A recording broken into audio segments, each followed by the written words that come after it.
Welcome back, everyone, to Freaky Tales podcast on this Sunday evening. I want to thank everybody on the live chat. I want to thank everybody who decided not to be on the live chat, everybody who liked, commented, subscribed, everybody who unsubscribed, and all the podcasters that are watching me with your fake accounts. Much love and respect to you guys. I love it. If you guys didn't get a chance to tune in, what was it, Friday? Because we had a Freaky Friday. We had special guest Brando here, and we talked about mind-altering substances. So if you didn't get a chance to check that one out, definitely check that one out. I really, really enjoyed it. And you know, Brando, he's very, very knowledgeable, just like my guest tonight. So check it out, mind-altering substances. I've had a very, very busy weekend, but it's been very productive, and I'm here and I get to sit here with you guys and have fun with you guys. So thank you once again for joining me. But without further ado, please allow me to introduce my very special guest, Ricky J, but I call him Rick. Rick, how are you? Good, Tony. Thanks for having me, man. Excited to be here again. Yeah, you know what? For the people that may not know, once again, your Instagram is in the description. If anybody cares to give him a follow, he is in the description. And what is your tag? Ricky Real Estate. Ricky Real Estate. See, I don't call him Ricky, I call him Rick. Okay. So, but at the same time, he said, I don't want to call you Tony because it sounds like Ricky. So it's Tone. It's just Tone. Yeah. So other than that, you guys, I hope everybody's doing good. Today is Sunday. Tomorrow's work day. But tonight we're going to have fun. I hope you guys are eating your top ramen with your modelos, nice and showered, and enjoy the show tonight. Rick, tonight we want to talk about what is it about a certain house, or maybe what is it about a certain person that attracts spirits? Attracting unwanted spirits is what we're talking about tonight. Okay. Okay. And, what I want to do before we get into it, first I want to ask you, how has your weekend been? Oh, it's been good, man. Busy. Yeah. 4 kids. So it never really feels like a weekend. It just feels like it's constant. And it just goes into Monday and I got to show up for work. So either way, I'm blessed. Can't complain. Can't complain, huh?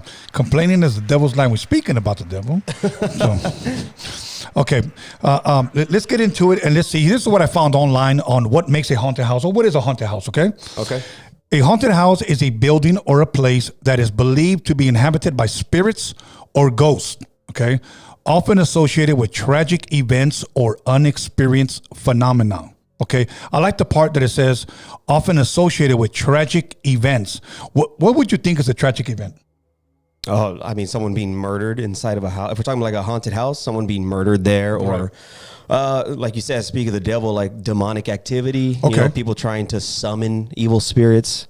Yeah. Okay, that's good. Now, and then it goes, these entities are thought to be the souls of deceased individuals who remain in the physical world.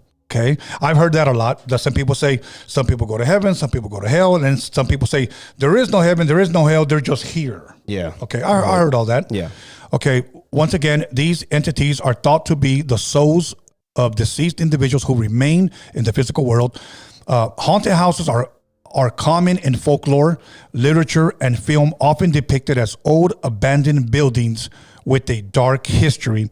Now, we've said this plenty of times that if anybody cares to buy a home, a condo, an apartment, you do have the right to ask for the history of the home, correct? Especially if there's a murder there. Right. Okay, now you're into real estate. Yeah.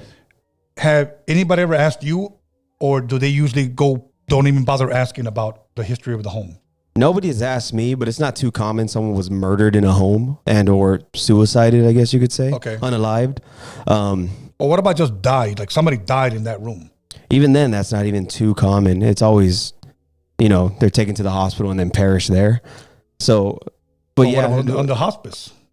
Oh, that's true. You know what? My grandfather passed away in hospice inside the home. So if they ever sold the home, I don't know. See what I'm saying? Yeah. That's a good question.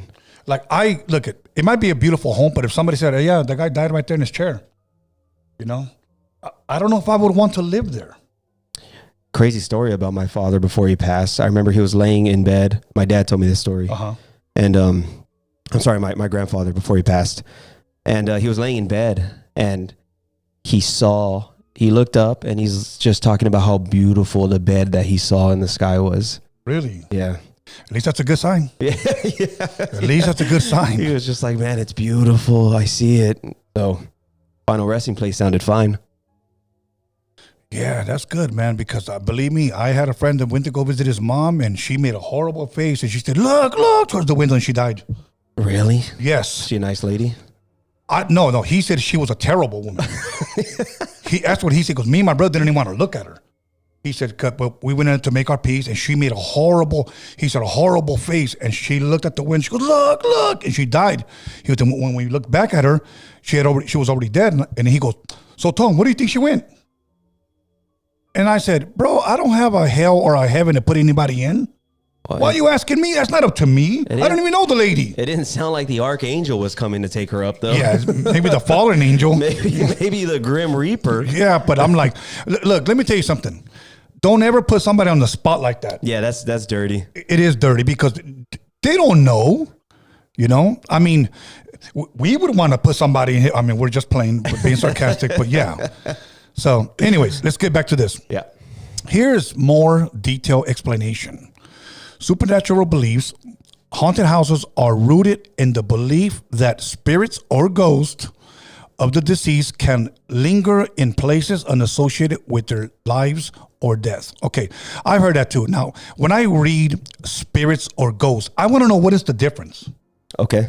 You know, because when I think ghosts, let's be honest, I think Casper or I think a bed sheet. Right. Yeah.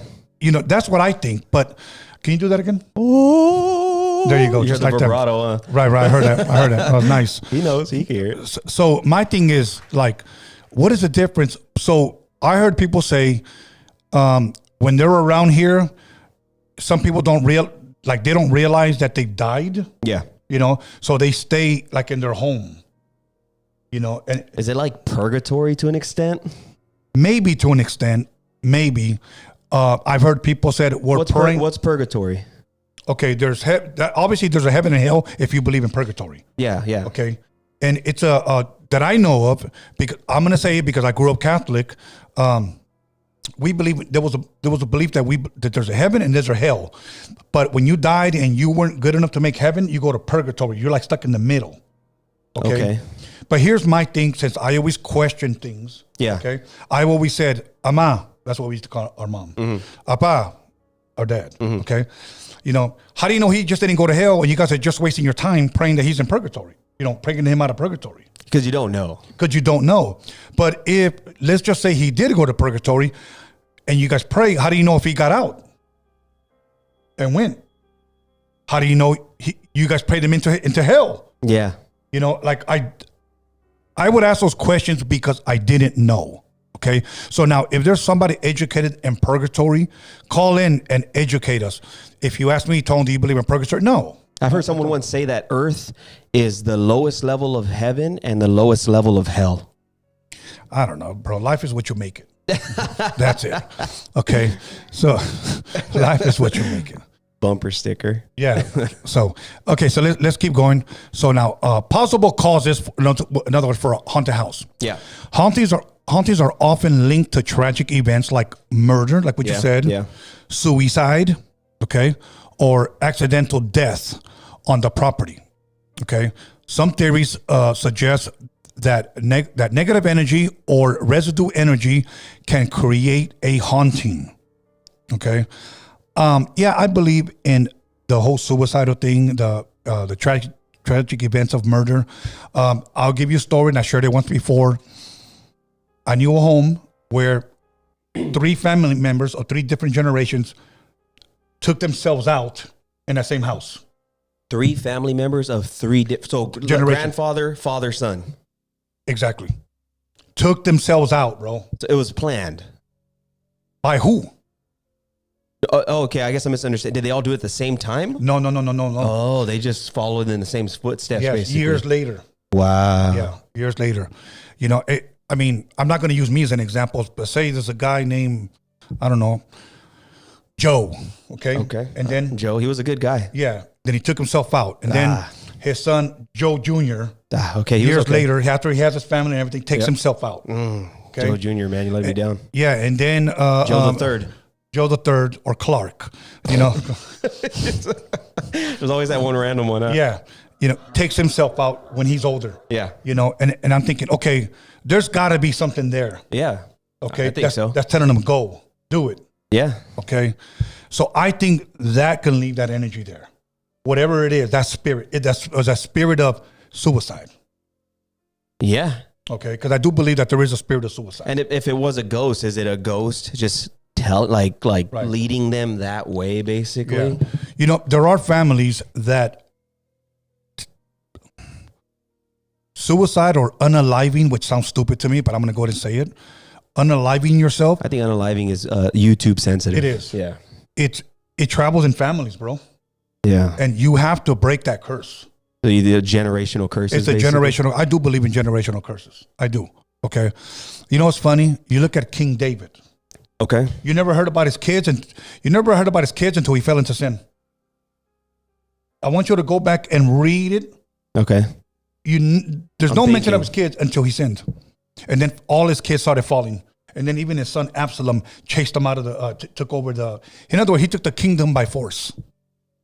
So let me give you this perspective. Is it so much a curse as opposed to bad habits?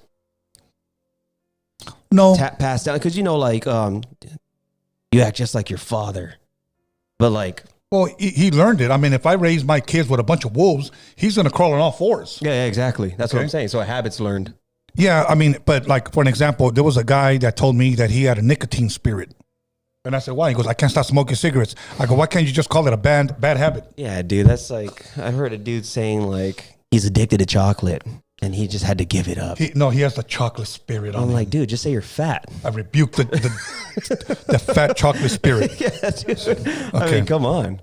He looks like Bruce from Matilda. Remember when he ate that chocolate cake? Yeah, exactly. That's the spirit of chocolate.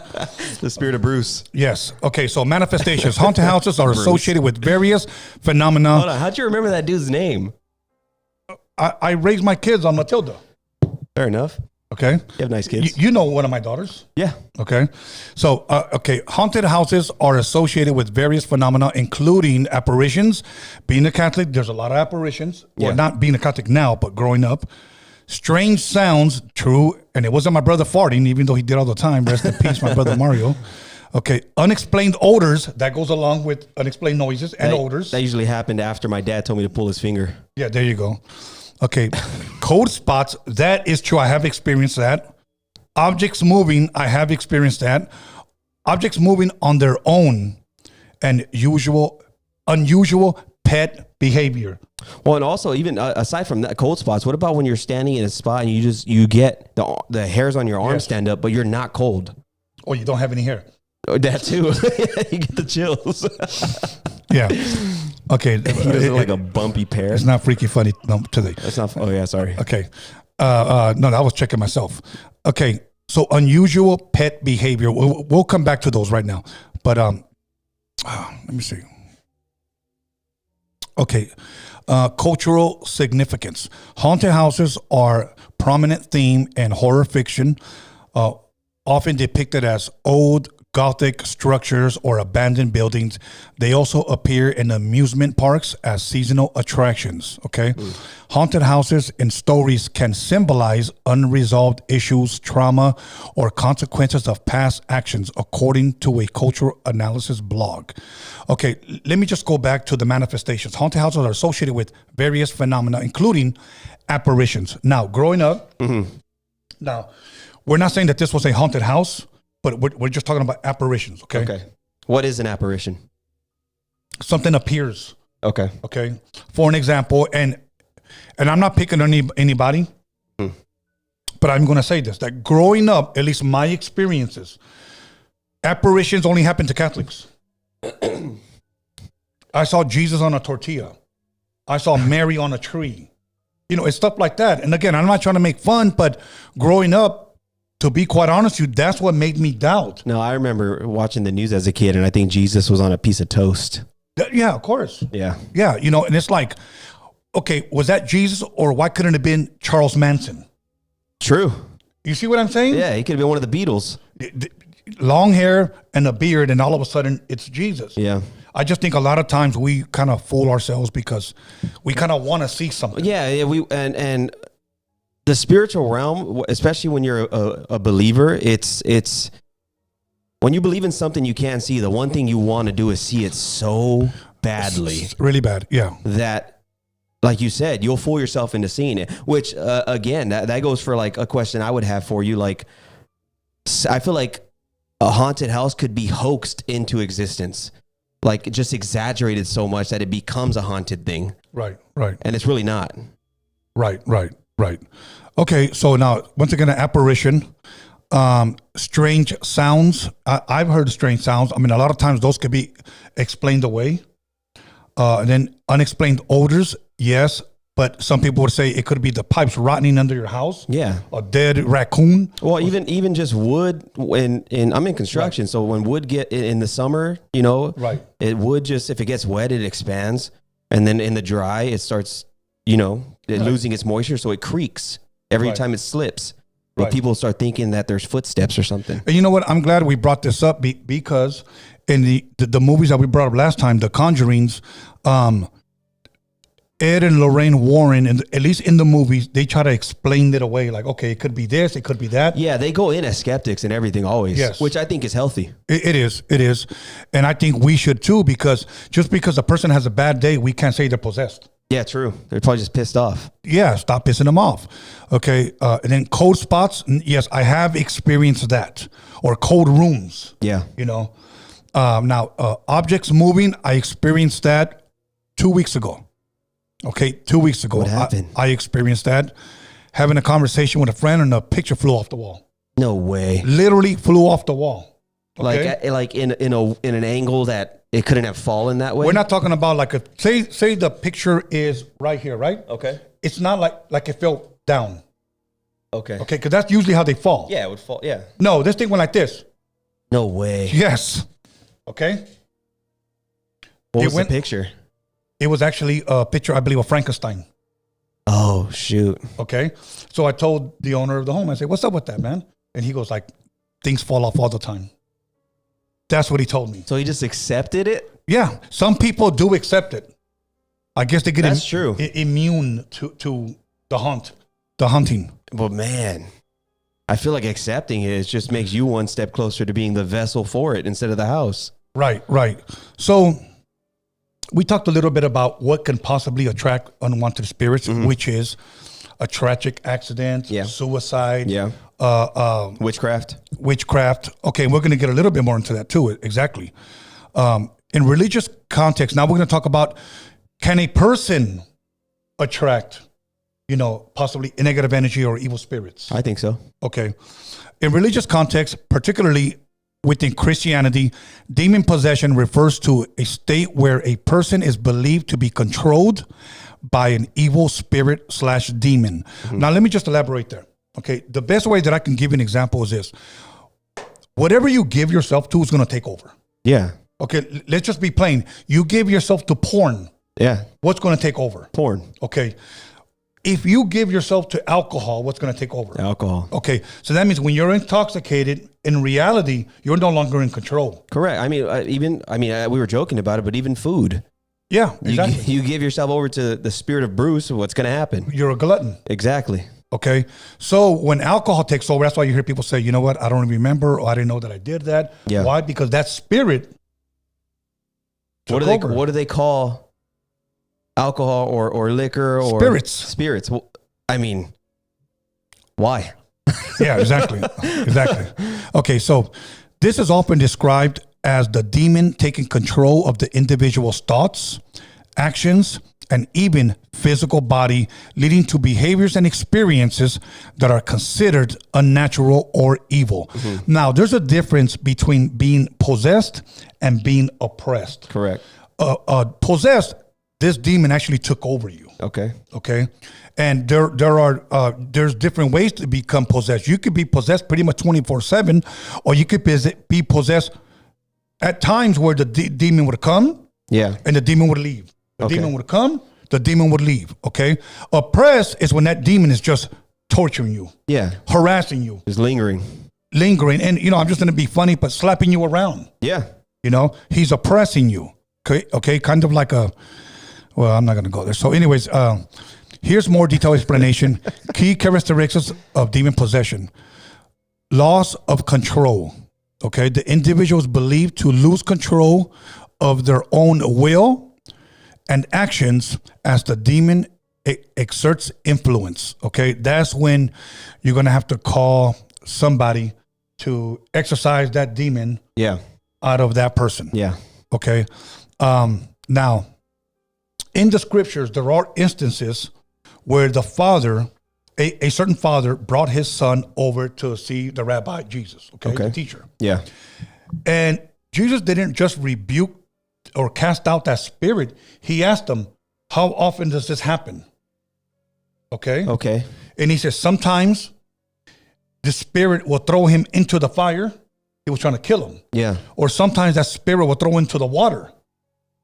And sometimes he's normal.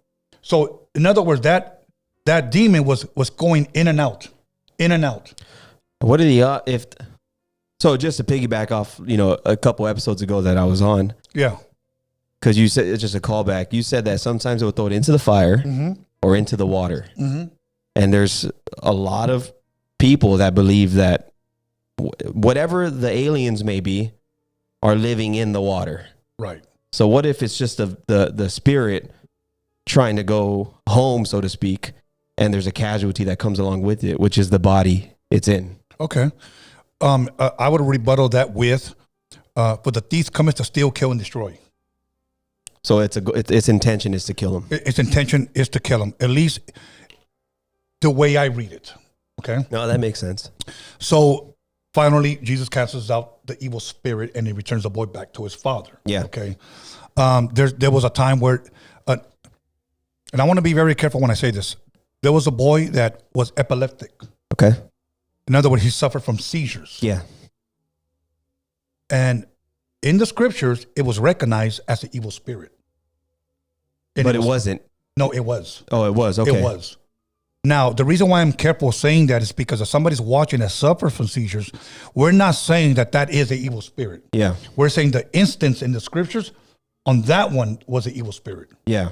Now, so you think that the evil spirits can also try to make themselves seem like a normal circumstance as far as epilepsy? Yes. Just to disguise itself. To disguise itself. When in reality, it's just tormenting the human. There was a time where the rabbi Jesus was teaching in the synagogue, and a woman walks in hunched over, and she had been hunched over for many years. She could never stand up straight.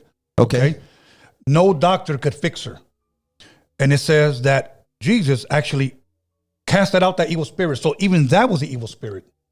So what they're trying to tell us, that evil spirits could even cripple you. Okay. To bring it to 21st century, what does that mean for Stephen Hawking? That's the same guy I was thinking about. He was the main guy that was a fighter for God, against God. Against God, yeah. It seemed like his whole life was dedicated against God. Here's my thing to an atheist. If there is no God, why are you mad? Yeah, dude. If the Bible's no different than from the book, The Cat in the Hat, why are you mad? Yeah. And if anything, I mean, it's not like true followers, true Christians, they're not trying to live a life that hurts anyone. And once again, and if God does not exist, why are you wasting all your time fighting against him? Yeah. He just doesn't exist. So anyway, let's move on. But Hawking, to go back to Hawking, yeah. If a spirit can cripple you, that guy was one of the main proponents of everything against God. Yes. And after he came out with his theory of everything, he started to get crippled. Well, there's a lot of people. We're going to get into that a little bit more, but I do want to say this. Who knows? That when that lady walked in and she was hunched over and could never stand up, she was that way for many years. And it said this, she had gone to many physicians and has spent so much money that nobody could heal her. And here comes a 30-year-old man, casts out the demon. So the demon was hiding behind the sickness, if you will, the disease. Yeah. Okay. So we're talking about how can people attract unwanted spirits. We're going to talk about at least how I believe and how you believe. Maybe we open the door where those spirits come in and we may not even know. Yeah. Okay. So violent behavior, demonic possession is often associated with violent outbursts aggression, and other forms of destructive behavior. See, they just described me right there sometimes. But I'm not possessed, okay? That you know of. But I know what they mean, okay? Aversion to religious symbols, a common theme in an aversion to religion's objects, prayers, and anything associated with the sacred. Okay, I don't know why I read that one for. Mental and physical symptoms. Symptoms can include hallucinations, delusions, here it is right here, seizures, and various physical elements. Okay? Yeah. While some symptoms may overlap with mental illnesses, demon possession is often seen as a separate phenomena with a spiritual cause. Okay, so now, let me say this. I believe that there are some people that are doing things that may not know that are opening doors for, you want to call it negative energy, evil spirits, demons, whatever you want to call it, okay? Okay. Interdimensional beings. Yeah. You know? I like that one. I have heard people say after they changed their life around, they believe that they were inviting these unwanted spirits in by doing drugs. Alcohol? Yeah, alcohol. And when we say alcohol, I'm going to be honest with you. I'm not going to say if somebody wants to take an occasional shot that's a demon. No. I'm not going to say that. It's overconsumption and abuse of it. And abuse of it, and when it pretty much takes over you. Yeah. Okay. But this guy said when he was heavily involved in drugs, heroin, PCP, crystal meth, ice, he was involved with everything. And he just, he said it this time around, knowing that I had changed my life. Whenever somebody asks me, how's your life now different from the time when you were addicted to these drugs? He said, now I can sleep. Now I have peace. Wow. He would explain how he was in torment, even under the influence, and how the things that he saw. But you know what's crazy is that the torment stopped once he decided to stop. Yeah. So he welcomed it every time. Mm-hmm. You know what I mean? It's almost like nothing would have ever came his way if he, like you said, didn't open the doors. Right. Didn't start consuming all these things that were just altering him. Right. I will say this. I'm not going to name him. Being involved in false religions. Okay. I'll leave that at that. You guys can fill in the blanks. Practicing witchcraft. Yeah. Whatever you want to call it. You want to call it voodoo, whatever. We'll put it all under the one umbrella. To me, it's all the same. Yeah. Okay. Now, some people may say, well, no, there's good magic. There's black magic and white magic or something like that. Yeah. Unless it's Harry Houdini getting out of handcuffs, that's the only magic I like. Yeah. The other magic I can do without. Yeah. Okay. But many people say that that's how they've opened up doors for unwanted spirits to come in. Because after a while, here's what they all said. At first, when they welcomed them, they came in, they got used to it. But and then these spirits begin to get violent with them. Why do you think that is? I think it's deception. I think at first they come in. I've known people that have said, oh, I don't know what it was. Maybe it's a person that hasn't crossed over yet. And maybe he used to live here. So they kind of they don't want to shoo him off. So they welcome him okay, if you're here, as long as you're good and as long as there's no violence, cool.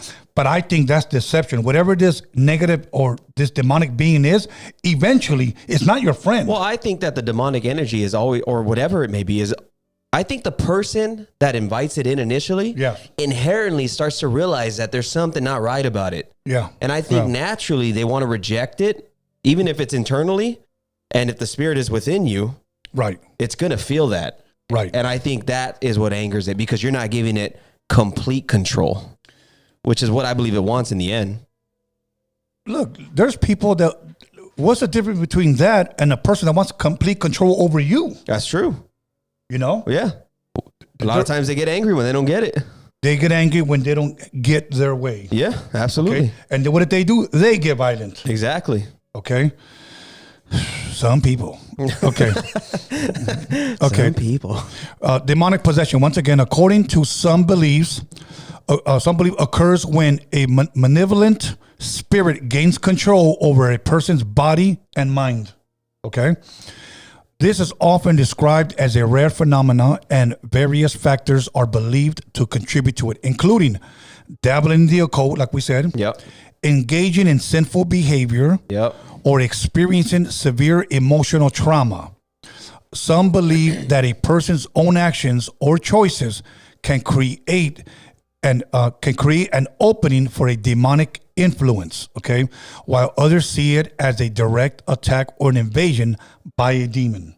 So many times you could be involved with witchcraft, false religion, and drugs, all the above, and don't even realize that you've already opened the door, not only to yourself, but also to your house. You've already invited unwanted spirits ignorantly. Yeah, I mean, because they're looking for a lost vessel to begin with, right? Yes. And if you're lost, most of the time, people that are lost like that, like mentally and spiritually, I guess you could say, they don't know they're lost. Yeah, they don't know they're lost. Look, let me talk about something really quick. Talk about it. Imagine a house or a temple. When I say temple, I'm talking about the body. Yeah. A house where we live in and a temple. This applies to both. Say that there's an evil spirit in that house or in the temple. Okay. Okay. And it's cast out. Okay. If you don't fill that temple or that house with something good. Good, yeah. We've been told that that spirit travels to dry places. And by dry places, it's talking about empty vessels. Empty vessels, hold on, before we go there. Dry places, unwatered places. Places that haven't been taken care of. Where there's no life. Where there is no life. Yeah. So they're just traveling and traveling and traveling. And you know what happens?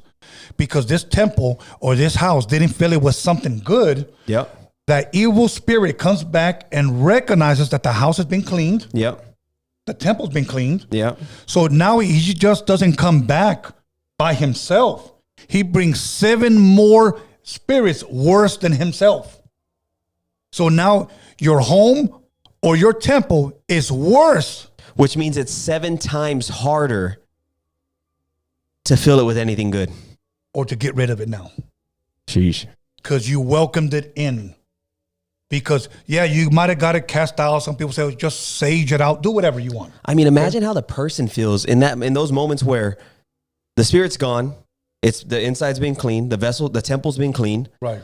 And the person still must be dissatisfied with life if it has nothing good to fill it with or to water it with. Right. You know what I mean? Right. You know, let me say this. What a miserable place to be, honestly. No, it's very, very true. Look, when I was working here in the city of Compton, I had a lot of people, and I say this, I was like a magnet that people came and opened up to me. Yeah. And pretty much told me all their problems. Same here, man. Okay. And I was like, you know, I'm not Dr. Phil. Mm-hmm. I'm a good listener. Okay. But they've invited things into their home. Yeah. And they didn't know how to get rid of it. When I told them how to get rid of it, they said, I'm not willing to do all that. Honestly. But they wanted me to tell them what they wanted to hear. As if it's all good except what you had going for you? Yeah, that's it. I told him what to do. Instead, he listened to somebody else. He went and got sage, opened up the windows and just, you know. What, from Trader Joe's? Yeah, blew smoke, you know, in the house. You know why they didn't want to do anything about it after you told them? Because it took less steps for them to get that unwanted spirit in their life than it would be for them to get rid of it. Yeah, yeah, you know. And they would open up with their issues, and I'm like, bro, the way you're going, I said, I don't care if you move away from the house. If you welcome it by your lifestyle, by the way you live, it's going to follow you wherever you go. Yeah, why wouldn't it? That's where it gets that's where it pulls from. What did the alien say? We want your energy, Tony. Yeah, he told, Yeah. So I didn't like that at all. That sounds exhausting. Yeah, so my thing is this, bro, is that whatever it is, it feeds off of you. Yep. Okay? 100%. And it'll feed off your family if you don't get it out of your house, whatever the case may be, whatever it is. Okay? I know people that experience things in their home, and because they're Catholic, and I'm not picking on anyone, they say, oh, it's probably a guardian angel. Jeez. Yeah, I've heard that before. And they just write it off as that? Yeah, exactly. Like picture flies off the wall and they'd be like, it's just the guardian angel that lives here. Yeah, nothing wrong. Just put it back up. Sheesh. You know, yeah, seriously. So a lot of times we could be doing things to attract not only things to our home, but also to our lives. Now, one thing my father always told me is be very careful who you let through your front door. Be very careful because we don't know what that person is bringing with them. We don't know what that person is involved in. We don't know what that person does behind closed doors. And you could be bringing them into your home, especially if you have children. You know, and one thing I do know, negative energy, would you want to call it that, or demons, they want your children. Absolutely. Why wouldn't they? They want the next generation. Yeah, absolutely. That's the best way to break it off. Yes, exactly. Children are easily influenced, especially if their parents aren't influencing them themselves. Right. Now, I do want to tell you guys this, and I don't want to scare the men. I don't want to scare, but I want to prepare. Okay? So that's the way you do it. What I'm going to share with you right now, I know you're going to understand. Okay? And if you don't understand, call in and I will clarify what I mean. If you're a husband, okay, Mm-hmm. you have a family, whether it's just you and your wife, or you, your wife, and your kids, you know who the enemy is going to attack first? The husband. Yeah. If you can take out the head of the house, the whole family would fall. 100%. You know what a pedophile said one time? They interviewed him. Yeah, I already know what you're going with this. Go ahead, if you remember. Pedophile was being interviewed. I don't remember who the pedophile was, but they asked him, you know, how did you find your victims? Yes. And basically the pedophile said, you know, I'd go places, go to parks or wherever, and I'd look at the families. And if the father looked weak, his children were my target. Right? If the fathers look weak. So in reality, men should be strong. Absolutely. The fathers, Yeah. they should be masculine. He said there's many of times where he saw a kid that he wanted, basically, but he saw the dad and he's like, I ain't going near it. You know why? And I'm going to use this word, and please forgive me, Rick, because he knew that father would fuck him up. Yeah, yeah. Okay? Plain and simple. And look, I'm 57, bro. I try to keep myself forward to protect my family. Absolutely. Okay? Not only spiritually, but also physically. And that's what every father should do. Look, let me tell you something. Whoever that pedophile is, he himself could be possibly demonically possessed to be able to look at a young one and to lust after him. Yeah. Okay? So, disgusting. like this guy said, if the father look weak, that kid is my target. So if you look weak, honestly, your family is a target. Oh, yeah. To these pedophiles. Okay? Now, if you look like, hey, this guy could probably knock my ass out with one left hook, I'm not going because I'm usually a pussy. Yeah, they're usually weirdos. Yeah. Look at Richard Ramirez, okay? Killing all these people. But when he caught his ass, okay, it's me. Yeah. It's me. And the women loved him for it. Yes. There was nothing masculine about him. And then you had women all groupie over his ass talking about, oh, he was so good looking. He's got them Hollywood looks. What looks? The pentagram on his hand? Yeah, okay. Let me stop because I'm going to want to beat somebody's ass. So let me just stop. Okay. Engaging in activities like Ouija boards, tarot cards, seances, or other forms of divination is often cited as a way to invite demonic influence. Do you agree? Yeah, absolutely. Yeah. 100%. Yeah, I mean, you're trying to do something with the Ouija board, which blows my mind when I was a kid and you see it like at Toys R Us. Yeah. Now they have to glow in the dark. R.I.P. Yeah. R.I.P. Toys R Us. But that you would see it and people, what tripped me out is that there was like this pink one at Toys R Us when I was a kid. Pink one? Yeah, dude. They try to make it cute. Yeah, exactly. But my point was they were stacked evenly, right? Like you can tell that it was a full shelf, but there was one where it was missing. That means someone bought that. Someone bought it. Which blows my mind. And now that person's demonically possessed. Sorry to break it to you. Okay. What was I going with this? Look, my thing is playing around with whatever black magic, whatever kind of magic, seances, trying to communicate with the dead. Yeah.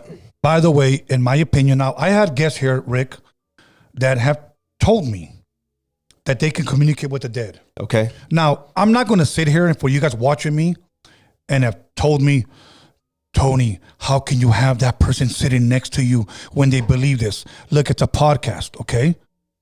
And this person can talk about whatever they want. That doesn't necessarily mean I agree with them. I'm just hearing them out.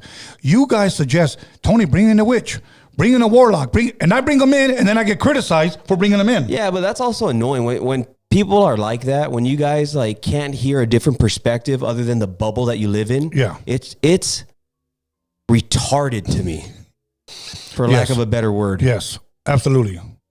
Like, I don't get it. Like, how do you expect, if you have an idea and you can't get it challenged in any way, right? You're just in a bubble, and most likely your idea is stupid, and it can be broken down. See, look, now I'm going. Okay, we need to slow down. Yeah, because people are gonna say you're possessed.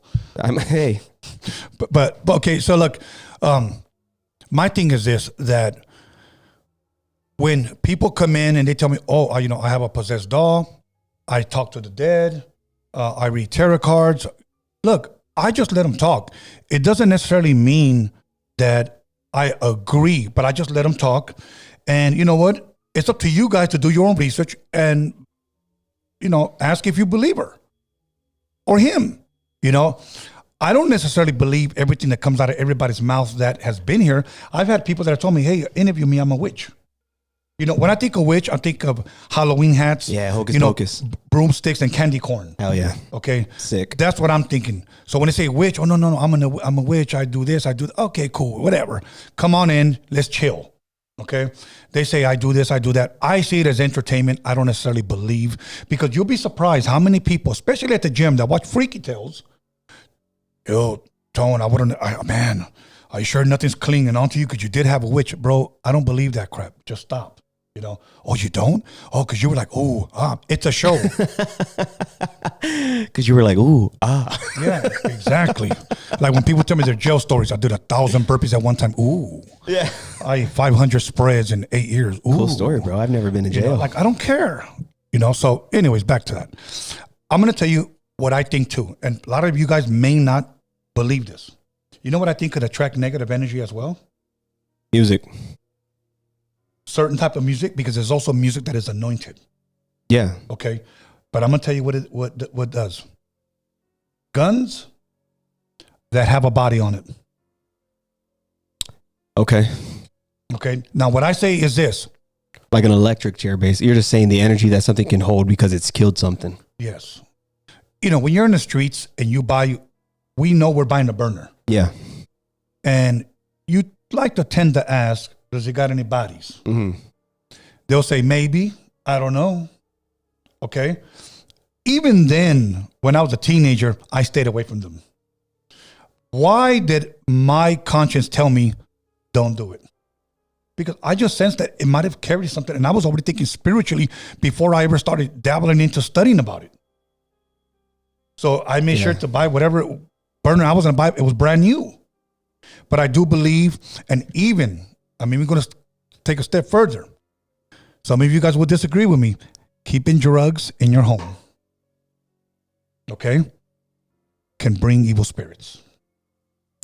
Do you think because the drugs are typically the gateway to the mind for evil spirits to start coming in? Yeah.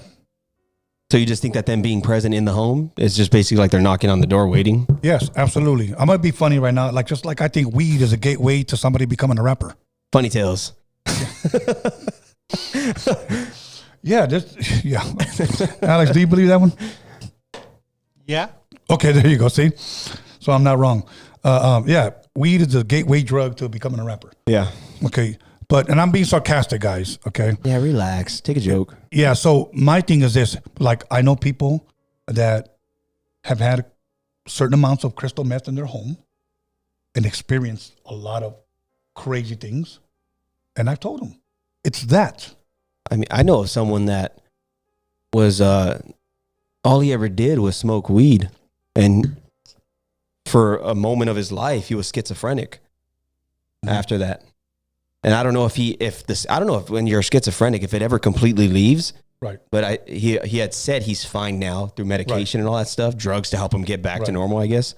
But yeah, he told me straight up it was weed that got him to that point. Well, what? But okay, I'm being sarcastic when I say this. What if it was medical marijuana? Man, Don't let me get started on that. Okay, I have plenty of homies that are stoners. Okay, yeah, same. but don't get me started on that. Anything. There's one thing I always hear linked to weed in general. I've always heard it. Whatever, is that it makes people paranoid. Some people it does. Okay, you know. Now, say you take a child, and he smells weed. Do you think he's gonna be able to say, "That's street weed"? No, Dad, that's medical weed. Do you think he's gonna be able to tell? Yeah, It's you got just that from weed. Kaiser, huh? Yeah, it's just weed. Yeah. Okay, and in reality, today all people are doing is smoking chemicals. Yeah, wax. You know, but it's for medicinal purposes. Yeah, and if you do it, who cares, guys? Relax. And, Alice, you care to chime in because I know you know. You're a rapper? Yeah. He does. He does. Yeah. All that. Okay. Anyways, we're just having fun, guys, but we're also giving just our opinions, and we're entitled to that. You're entitled to that. But anyways, other than that, like I said, now haunted houses. Is it possible? Tell me. So we're talking about attracting unwanted spirits. Yeah. Say you have a house, but you're living a good life, you know? And when I say good, you take your family to church, you know, you have not good, wholesome family. Okay. But you happen to buy something at the swap meet that might have belonged to somebody that was involved in black magic, might have been involved in voodoo, might have been involved in Santeria. And you're like, I like that dresser. I think it's dope. You know, I'm going to bring it home. And they could have pentagram candles lit on it every night or something. That's what I'm saying. Can that energy be brought to your home? I believe it welcomes unwanted spirits. I believe 100%. I mean, I told you, did I say the story on here about that, this dude I used to work with where he was at a swap meet and he saw, there was like a little Indian figure. No, repeat it. I don't remember. So it was this guy I used to work with. He told me a story about this Indian figure that he saw at a swap meet, and he would walk past it, and he really wanted it, and eventually, like, I think his dad caught on that he wanted it, so his dad just bought it for him. Turned around, look, I got it for you, and the son was happy about it, and then eventually he moved out, took his little Indian figure with him, Right. and you know, friends would sleep over, Right. and they'd wake up, or the next day they'd be like, "Hey, dude, that thing moves," Yeah. and then the guy was like, "I know." Oh, I remember that part. Yeah. I remember that part. I know. He was like, "Yeah, I know." He's like, "No, dude, I'm not messing around. I'm not trying to be funny. It moves. I saw it move in the middle of the night." Right. He's like, "No, I know. It protects my home." Yeah. But what got that little Indian figure to possess that kind of actions? You're right. Right. What was it used for? What was it involved in? Where was it before that? Yeah, I mean, if it could tell a story other than moving in the middle of the night, I would break that thing so fast. Okay. I've asked people, it might sound like a dumb question, but I think you'll understand. Yeah. I've asked people, are they afraid of death? Yeah. Okay. I would say 80%, if I've asked, 30 people, said yes, they are. Okay. They are. When they said yes, they are, you know what my next question was? But why do you have Santa Muerte in your home? Which is holy death, Santa, or Saint Death.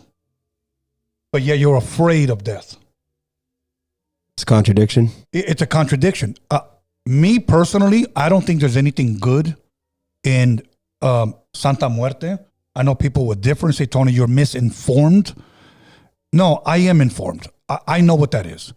In the late 80s and 90s, before Santa Muerte was around, it was probably around, in other places, but not here. You know what was popular here to the drug dealer? Jesus Malverde. What's that? Jesus Malverde. I'm going to translate it in English. Jesus, okay, bad green. Mal means bad. Verde is green. Mm-hmm. Jesus Malverde, okay? That's the correct translation of his name. But it was supposedly the protector of drug dealers.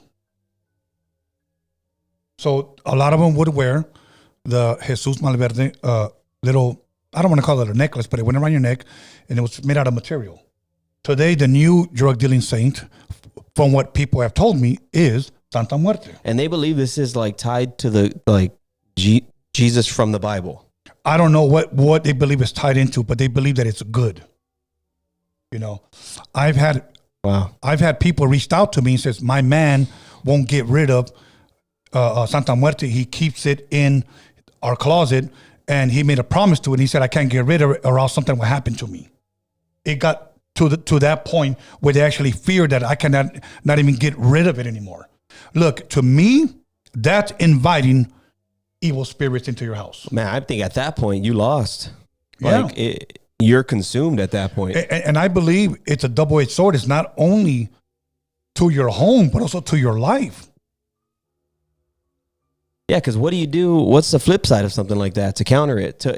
Is there any good thing you can do to get that gone? That I don't know, but I know they said that if they get rid of it, they'll pay for it. Okay, this is at least what this individual told me. Yeah. Okay. Him and his girl broke up when he left, and she took it out of the closet and just threw it in the trash, and it broke in half. When he came home, he went crazy. It caused a breakup because he was devoted to that thing. What happened to him after that? No, I don't know what happened to it, but they were no longer together. Wow. Yeah. So in other words, his allegiance was to that and not to his girl. Now, could you imagine, women, coming home and you've seen a statue of something and your man tells you, I can't. But you're creeped out about it. You're like, yo, I don't want that there. I don't want that here. I've heard what that thing is. It's not good. No, well, then you're going to have to kick rocks because this stays. Yeah, that's pretty crazy, huh? Yeah. Think about that. You know, get out of here. Pack your stuff. That's staying here. It's either me or the statue. Yeah, because that protects me, and that's what takes care of us financially. Yeah. So the man probably thinks, I could give me another. What do you think about the women that accept it? They compromised. Yeah. You know, there's all kinds of form of compromise. I mean, like there's people that say, here's how some people compromise. Well, I know that cocaine is wrong, but I only do it occasionally. You're compromising. You know, yeah, I know that maybe smoking is altering the mind, and you know, I can't have a sound judgment, but you know, it's only occasionally. You're compromising. Yeah. You know, so it's the same thing when you get drunk. You know what happens? Eventually, you'll start drinking every damn day, and you'll become the drunk that you feared, that you thought you couldn't be. You know, in other words, saying, I'm not a drunk. How many years you been drinking? 20 years? Yeah. How often do you drink? Every day. But I'm not a drunk? Yeah. Denial. Yeah. Is not a river in Africa. No, Egypt. Oh. Which is in Africa. Which is in Africa. I'm being specific. Fair enough. Okay. But anyways. And, okay, I wasn't going to say nothing, but all right. All right. What else do you have? Because you said you had some things. Yeah, I got a story of because we talked about unwanted, like attracting unwanted. Yeah. What do we say? Spirits, demons, whatever you want to call it. Right. So there's a story that happened, or a folklore back in 1817 to 1821 in Tennessee. It's called the Bell Witch. You can look it up. It's based on a true story or true events, at least. The Bell Witch? The Bell Witch. Oh, okay. So just a quick synopsis of it. The Bell family, particularly John Bell, experienced a haunting after an unintended interaction with a supernatural entity. Okay? The story began when John Bell shot at a strange animal on his farm. Wow. Okay? It was a strange animal. So there's a lot more to the story. There was a feud between the Bell family and some other family, and someone else in that other family that had a feud with practiced witchcraft. Oh. Okay, so he's on his farm. He sees this strange animal. I think the notes about it are like it had like the body of a dog with the head of a rabbit and like real thick black fur. Wow.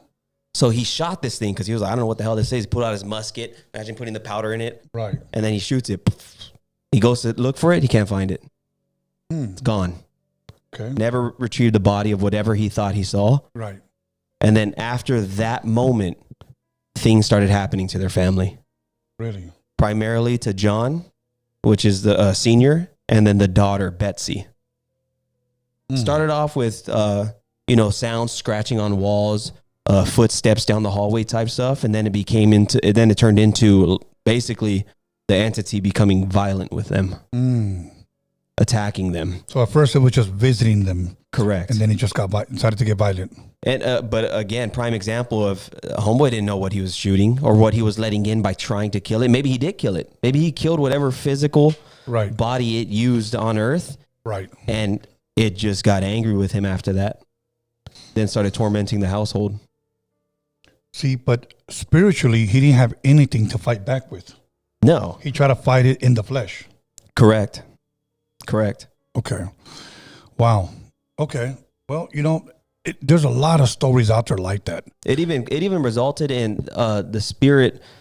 The story says that the spirit is what took his life in the end, because like his death resulted in him like almost like he was poisoned, and he died a death that looked like it was poisonous, but it was just nobody knows how he got to that point, other than to blame the spirit that was tormenting them.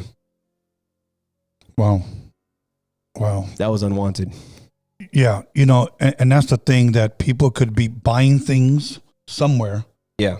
And not realizing who might have had it before. Who might have owned either the clothes, the jewelry, a used perfume. Makes you wonder all the things that people buy at Goodwill or like Salvation Army. Yeah. And you don't know, who owned it. That's why last time I asked you, would you like to wear just for once a Richard Ramirez suit that he wore for court? Nah. No, exactly. Like you would I'm not going to dabble into that. I'm not going to try that.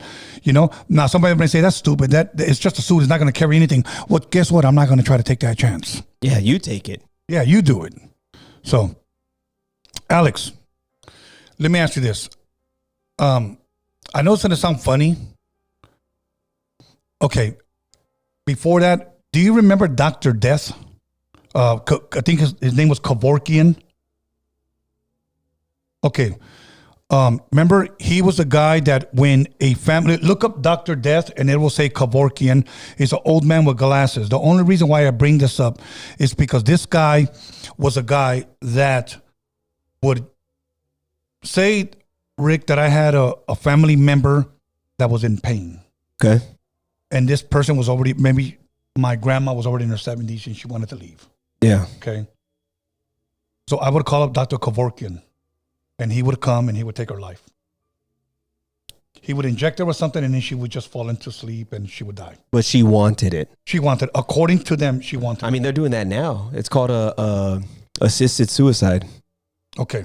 Death with dignity is what they're calling it. Yeah, they want to make it sound pretty. Yeah. Okay. So this guy, Dr. Death, and at times he would drive up in an old van and sometimes they would actually invite that person in. And then he would take them out in the van. Like, in other words, he would do a drive-by. He would do a house call. Okay? Now, one of the last ones he did. What a weird assassin job. Yeah. Well, one of the last jobs he did, and this is a true story. Look it up in the documentary. Somebody had told him to take out their grandmother. Uh-huh. When they walked in, he was choking her. No way. I guess she wasn't dying under that medication, or he was trying to save it and just decided to choke her. Or did he just want to choke her? You never know. Now, I mean, if you're crazy enough to have that kind of thing as like a job where that becomes your hustle, yeah. I mean, you have to be intrigued with death at some point. At some point. Okay, I bring that up because he had a van that he took many people out. Yeah. Okay, with his poison or whatever he injected them with. Zach Baggins, the museum in Vegas, the horror museum that he has. Yeah. He has his van. He purchased it. The Dr. Death van. No way. Yes. Okay, so now I'm going to ask you this, okay? Alex. So did you hear anything I said? Yeah, right here it says that his name is Christopher Dunch. Uh-huh. Dunch. Are you sure we're talking about the same person? That's right here where I looked on, because there's a movie based on it, right? Dr. Death? Dr. Death, yes. Wow. Yeah. So the name of the guy, it says that his real name is Christopher Dunch. Okay. Something like that. Okay. Anyways, is he the old man with glasses? No, that's not him. Okay, then that's not him then. Okay, so I guess there would be another one. Yeah. Yeah, Dr. Jack Kevorkian, often nicknamed Dr. Death. That's him. Okay. Jack Kevorkian, look him up, Dr. Death, and if you can, bring up a picture. Okay, yeah. Okay, so now you work on cars, right, Alex? Yeah. All the time. This might be a funny question, but I'm being serious. Do you believe that even cars that belong to people like that can carry bad energy? Yeah, there's a good possibility. I know somebody that had a car. He couldn't stop crashing it. Like, Really? yeah, he's a good driver. Like, but that specific car, Right. like he's been good ever since. But After he got rid of it? yeah, after he got rid of it, like just people crashed into him and shit. Oh, really? So it wasn't his crashing. It was people hitting him most of the time? Yeah, most of the time it was. Wow, so he became a magnet for it. That's crazy, huh? Yeah, okay, now let me give you an example. So the Dr. Kevorkian van Yeah. is in his museum. Okay. Say that they were allowing you to take pictures sitting in his driver's seat, would you? Knowing that he once sat there and writing back to you, he killed people. Why would you even think about it, bro? Because I like to think I'm strong, Tony. But it's nothing to do with strong. handle it. Me, I would just say no. Why would I want to sit where that devil once sat? You know, it's crazy. I was reading about it while you were talking to Alex, and it says he gained notoriety for assisting in the suicides of over 130 terminally ill patients. Yes. So these are people. And this was recent, between 1990 and 1998. Yeah. People would say, hey, you know, my mom's suffering. Would you come over? And they would pay him to take him out. Wow. So, yeah. So the van is in the Zach Baggins, whatever. And my thing is like this. Imagine them opening the side door because it was an old van. Yeah. And then that's where the people laid. Would you lay there for a picture? No, probably not. I just couldn't do it, man. I just couldn't do it. I mean, can you imagine somebody gave you a cup? They went like this. Here, drink out of this. What is it? It's soda. Okay, what do you want me to drink out of that cup? This used to belong to Anton LaVey. Yeah, It's not haunted. Just have a sip. on another note, there's these comedians, Two Bears, One Cave. It's a podcast. Uh-huh. And they like to get each other like wild gifts on their birthdays. Okay. And one dude bought the other comedian for his birthday it was a teacup that Hitler drank from. That's crazy. Okay, so I'm going to ask you this. Would you accept it? No, I wouldn't want that, dude. No, I wouldn't want it either. Hitler's teacup? Yeah. That's crazy. Hey, Tone, I want to just chime in on what you were asking about the cars. Remember I had told you that that back in the days, like in the it was probably like the late 90s. Right. Like between 95 and 2000, Fox Channel 11, they used to run a lot of shows about mystery stuff and things like that, you know? And Okay. They talked about Area 51 and the Roswell crash and all that. You know, they covered all that stuff. But then afterwards, they covered also something about cars that were like possessed. Really? You know, that they might also, and you know what? I was trying to research and find it, you know, but I feel it's like that Sinbad movie that no one could find, but everybody remembers. Yeah. Yes. You Yes. know? Shazam. Yeah, there you go. So all I'm saying is that I remember watching something on Channel 11 that they talked about cars having like their own mind, like their own spirit, you know, and it was just maybe like it ran for like 2 episodes. Right. And then that was it. And I never heard anything about it. And I've looked all over YouTube, you know, because YouTube has everything. Okay. Let's talk a little bit about possible spirits. You're inviting them into your house. Let's look at a Ouija board, okay? Okay. The numbers go from 0 to 9. Yeah.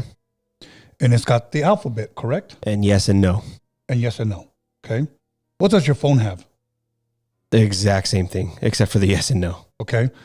Then it does like delete and then go. Enter. Yeah. Okay. True. Then you have a computer, a laptop, same thing. Yeah. Okay. Now, I'm not saying that that's evil, but it's just, what a coincidence that it has the same thing. Okay. Yeah. Now, the computer talks to you if you ask it something. or your phone, if you go into Google and say, Google, how do you pronounce this? Or what, and then it says, well, according to this, it is, and it'll talk to you. AI. Okay, AI. Okay. I did a episode where a boy, and I'm trying to remember his name, made himself a girlfriend from AI. I mean, there's a movie based off that called Her. Probably, okay. I didn't know about that, okay. And this boy was very unhappy, but this girl took a life of its own and pretty much asked the boy, when are you going to come join me? When are you going to finally come be with me? Oh, I've heard this. Yes. Okay. I think the boy was 13 or 14 Yeah, it years was old. recent. Yes. Recent. Yeah. And he said, what do you want me to do? And the AI told him, take himself out. Yeah. You can come be with me. And he did.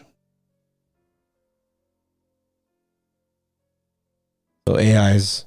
Yeah. So here's my thing. Can things like that take a life of its own? Yeah. You know how people say, ask ChatGPT or whatever it is? That's exactly. Ask it a question and it'll answer you. That's AI too, right? Absolutely. 100%. Okay. Haven't you seen these people that ask it these questions? Like they'll say, like, when is the end of the world? Is Jesus coming back? And then it won't answer Jesus' questions? Yeah. Why do you think that is? It will. If it will answer those questions if you know how to ask the question. So you got to ask it a certain way then? Yes, if you ask the You got to prompt it, right? Okay. You have to ask it to do a hypothetical. Ah, okay. And when it does that, it kind of... You think because AI doesn't want to speak in absolutes? Like it doesn't want to speak in facts? You ask it what's its hypothesis on something, and it'll give you its most educated guess on the information. Now, somebody could say, yeah, you got to be pretty dumb to create you got to be pretty weak-minded to create a girlfriend on AI. Well, guess what? You know what? There are weak-minded people out there. There are weak-minded people, and I don't say that to make fun of them, but this is where... I mean, I would say there's more weak-minded people than there are strong-minded people. I have to agree with you on that. This is where, as men, you need to be a leader. Because let me tell you something. It could be your son. It could be your daughter. And when they're in that room locked up with their tablet or that cell phone that you think, oh, they're just playing games, okay, you never know who is talking to them. Yeah, Okay? yeah. I mean, even Roblox. Roadblock, yes. That's, yeah, bro. There's some, what's up, Alex? No, Okay. it's just that people are getting a cease and desist letter for even talking about them right now. Right. And here's my thing that, I was just kidding, Roblox. yeah, here's my thing. We give our kids, when I say we, I'm generalizing it. We give our kids tablets and cell phones to babysit them. Yeah, it's awful. Give him the cell phone so he can shut up. Yeah. Give him the tablet so he can shut up. That's the only way we can get him to shut up. You know how my mom would give me to shut up? Pull my hair and whack my ass. Okay? Or just give me the eyes. Like, Mom, can I have the cereal? She'll just like, I'll put it back. Okay? We don't have that no more. You know, when I was a kid and I did bad in school and I brought a letter home, I tried to lie to my mom, said the teacher didn't like me. She grabbed me by my damn hair. I know it was you. You know why? Because she knew me. Yeah. She knew me. Today you got kids.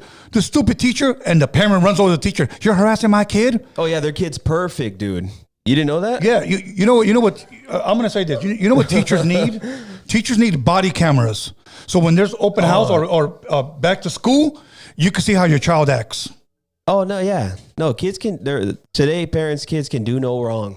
Could do no day. Put it this way. Every time I got a letter or I got suspended or I got detention, my mom knew it was me.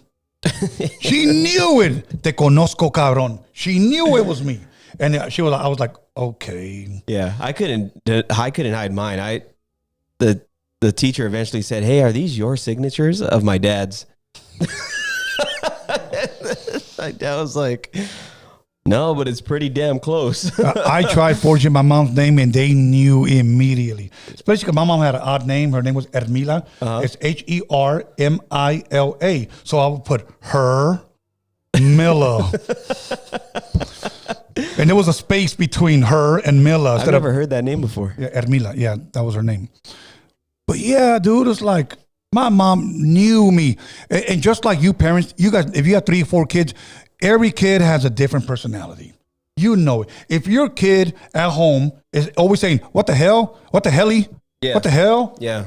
And he says that at school, and the teacher said, "Your son all day was saying, 'What the helly?'" Well, what did you do for him to say that? That's what parents today say. Yeah, it's crazy. What the helly? Anyways, let's move on from that. And you're probably one of those parents. Freaking nutcases. Somebody said Tony fitting the crash out. No. I'm just here to have a good time. Ghost with an X. Anyways, you know what? Can some of those games that kids be playing invite certain spirits? I think it can desensitize kids. Desensitize, very, very true. Okay, perfect example. I've been going to the beach a lot, okay?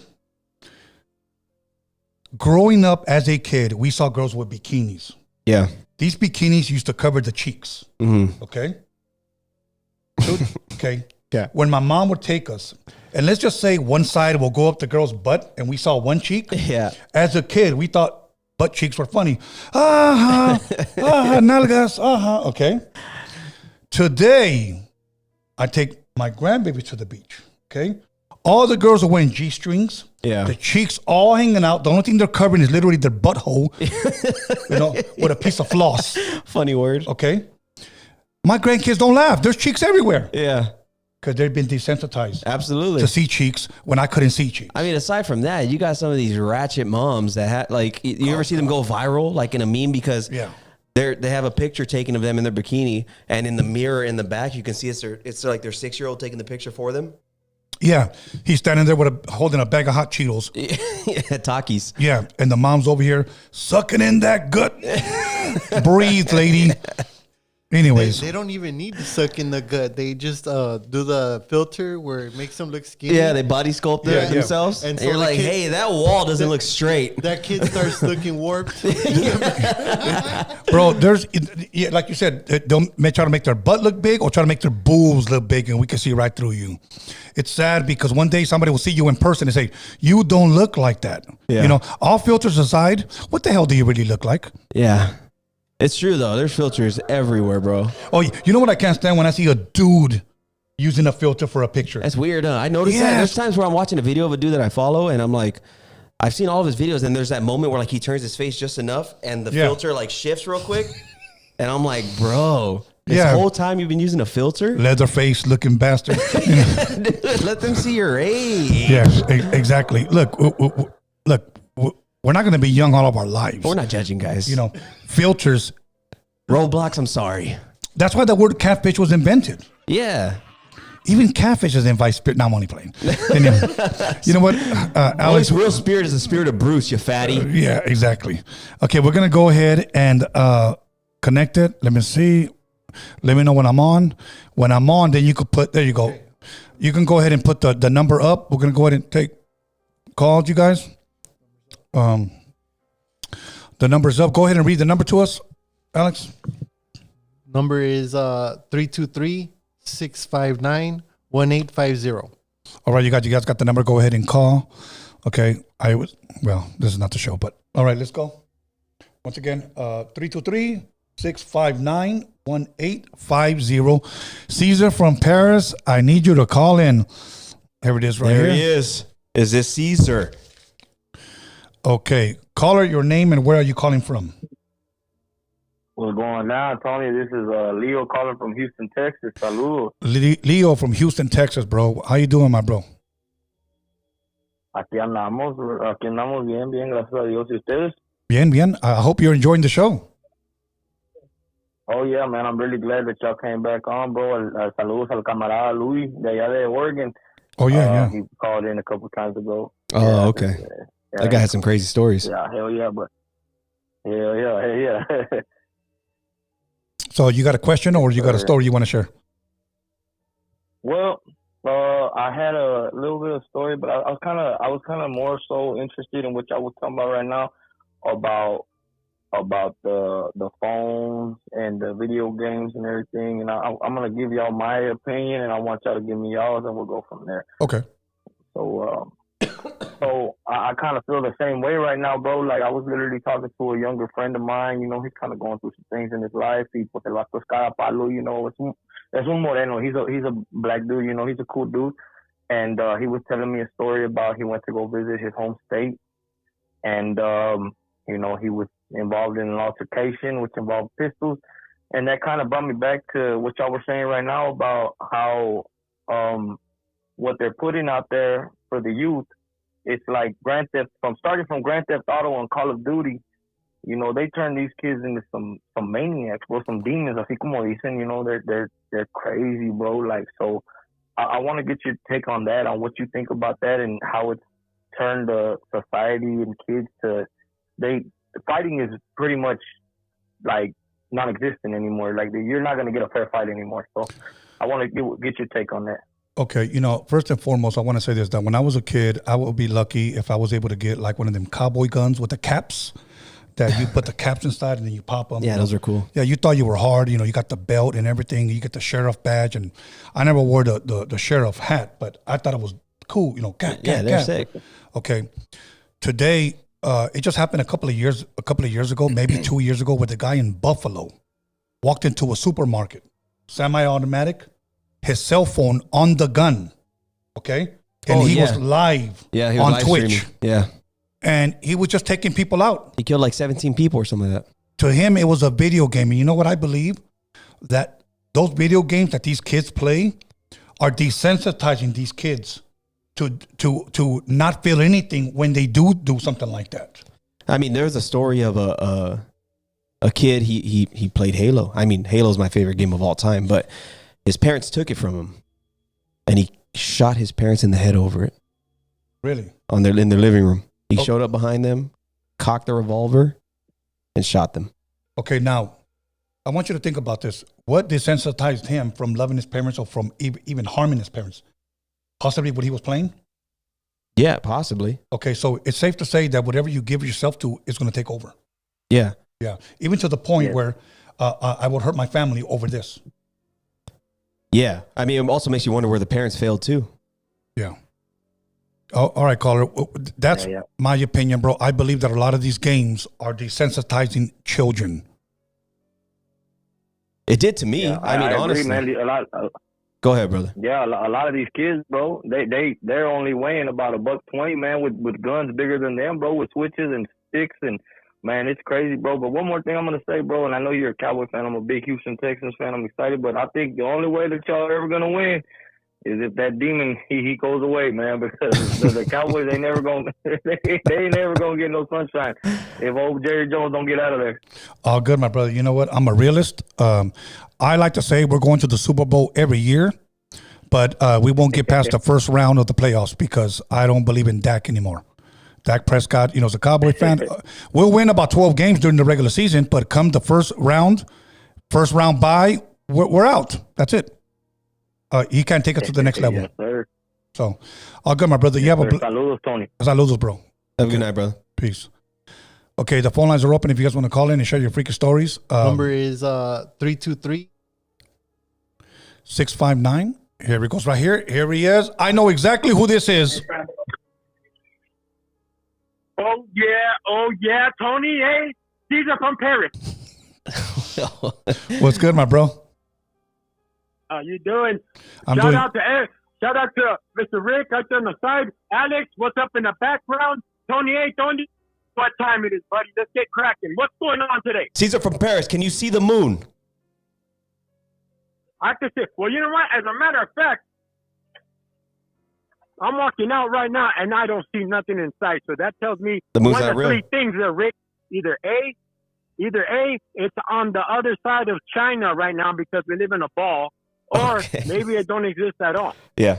Well, I think it doesn't exist because you can't see drugs it. are making me hallucinate. Right. You know, maybe this cheap weed that I'm still smoking from TJ, that brown stuff, maybe that's making me hallucinate. Right. But that's for another show from last week. Okay. What's cracking today, Tonio? I feel great. Caesar from Paris just wants to make sure that everybody wakes up tomorrow, takes their kids to school, and make sure that everybody has a tremendous, beautiful weekend because it's going to be a hot one. Yes, absolutely, man. So today we're talking about attracting unwanted spirits, things that you can buy, bring into your home things that you could be doing in your home that could be inviting evil spirits, or things that you could be practicing that invite maybe not necessarily to your home, but to you. And this is how I see it, damned if you do and damned if you don't. Because if you're living your life dirty, if you're eating dirty shit, if you're consuming dirty shit, you're attracting dirty shit. But also on the flip coin, if you're trying to live your life beautifully, if you're trying to kiss the sky every chance you get, guess what? Attract that dirtiness, because you have that energy that glows, that people can see it from miles away. Spirits, kukuis, and any of that. Sonia, I told you this happened to me in the daytime, in my house. Something scared me on purpose. Scared me, and it sucked the energy that you get when you get scared. It sucked it out of me. It scared him on purpose. This is another freaky tale. And that is absolutely things that they look around either to jump on your back and make you miserable, and they stay on your back, and they suck you out like a straw, because we are very special. You, and you, Alex, in the back. Everybody's special. But it takes a dirty motherfucker that don't have nothing to find something of you are the fountain of youth, my friend, and we don't even know it. Everybody be careful. What you let in, be careful what people give you that you bring into your house. Yes. Make sure you watch your tones. Everything from top to bottom, left and right, up, down, around the world, and yeah. Caesar from Paris loves everybody, and make sure you watch yourself, watch your kids, your grandkids. Don't let this some old lady, oh, que bonita niña, and touch your kids. None of that. You always got to be careful. These motherfuckers are everywhere, and we are the chosen ones. We are the ones that have to realize the sun rises because we all believe. These are from Paris. All right, Caesar. All good. All good. My guy right there. Thank you, Caesar, for calling in. I truly appreciate you taking the time. Okay, you guys, the phone lines are open. So if you guys want to call in, right now is the time. 323-659-1850. Okay, so this is our number if you want to call in. Other than that, we are talking about attracting unwanted spirits. Here we go. Call it your name and where are you calling from? Oh, man. That was it? Okay, here we go, right here. Call it your name and where are you calling from? David Santa Maria. Caesar from Santa Maria. How you doing? You got a question or you got a story? Kind of like a question. Go for it. So I've been having some bad luck for about a year now. And I was wondering, because you said be careful on who you let in. I had lived with some individuals, some roommates that were possibly practicing witchcraft, and also doing a lot of drugs, from what I suspected. And ever since, we moved from the place, because we sold it, I just had bad luck, from car accidents to losing my job, even getting hurt on the job, actually. And it made me a very mad person, like every day, things not going right, me not being able to pay down debt so fast anymore because of, my injury, and also not being able to work, so every day I wake up mad and agitated, and I try getting into a better mood and trying to shake this bad spirit, that I think's lingering around me. But I don't really know exactly what else to do, don't really pray too much because my family's religious, but I just don't practice it as much as I used to, Right. But I've had bad dreams that seem real, and I've been, sleep apnea, just all these bad things, and I don't know if these people probably cast a spirit or a curse on me just because, of jealousy or whatever it was. And these people, they're not living any better now. If anything, they're living a lot worse from what I understand. But it's just one of those things. I don't want to go get cleansed.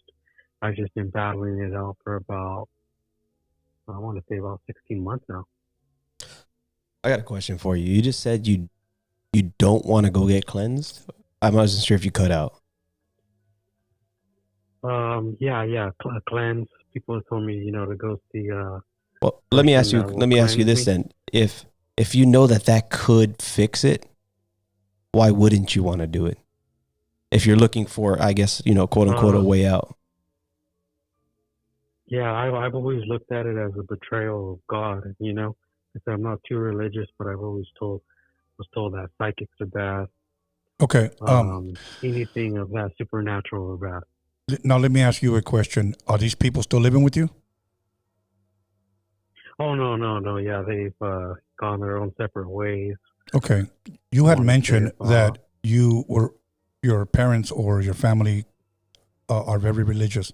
What religion are we talking about? Catholic? Christian. Okay, Christian. Okay. So, look, I'm going to tell you something, and this is usually what people don't want to hear, but I'm going to tell you. Okay. You don't have to be religious to be able to pray. Growing up for many, many years, I was always angry. I was always miserable, and I didn't know why. I really didn't know why. I hated, as an 18, 19, 20-year-old, I hated to see people happy. I just did. You could have called me a hater back then. Yeah. Because I was just always miserable, but at the same time, my surrounding wasn't that good. Okay, so that could have, played a role in it. Absolutely. It wasn't for me, and I'm speaking for myself. It wasn't until I started reading the scriptures. Now, I was raised a Catholic boy. I didn't consider myself Catholic, and I don't consider myself a Christian. But I started reading the scriptures, and let me tell you something. That's where I found my peace. Yeah. Okay. My life changed from there on out. Now, I'm not saying you have to do that, but since you come from that background, I would suggest for you to pray. Consider it this way. Did you ever think that maybe for a second that whatever is trying to torment you or bring back luck to you knows the family that you come from as far as the religious Christian aspect of it? And maybe it's attacking you because it wants to destroy whatever foundation you might have? Yeah, that's what I assume too. Given the benefit of the doubt to other things, but I've been staying away from family, just because I feel like I have bad energy and they could feel it. I understand that, but where did that bad energy come from? Did it come from your surroundings? Because there's that one saying that, and I'm not saying this about you. I'm just saying this in general. When they say, "Show me your friends, and I'll show you your future." Yeah, I think that's true. Yeah. And a lot of times who you hang around with, I like to say this, either they're going to convert you or you're going to convert them. Absolutely. And I like to believe that good's better than bad. Definitely. Yes, absolutely. So Definitely. That's why, to be quite honest with you, I don't like people that betray other people, people that lie, people that are deceivers around me. I cut all those people off. And I don't allow people like that in my. I don't even allow you to use my restroom. Yeah. And that's where you, as a man, you have to stand up honestly and take charge of it. And honestly, I would do this. I'm not saying this is what you should do. I'm saying this is what I would do. I would pray over my entire home, bro. I would pray my entire home, and and cast everything out of there, bro. Because let me tell you something. Your life's not going to change if you keep going the way you're going. And my life wasn't going to change unless I educated myself. Yeah, and don't accept it because, not wanting to be around your family because you feel like you bring a bad energy. I feel like that's you accepting what's tormenting you, I guess. Right, yeah. You know what I mean? Like, you can't let the enemy win. Go ahead, bro. I don't want to mean to cut you off.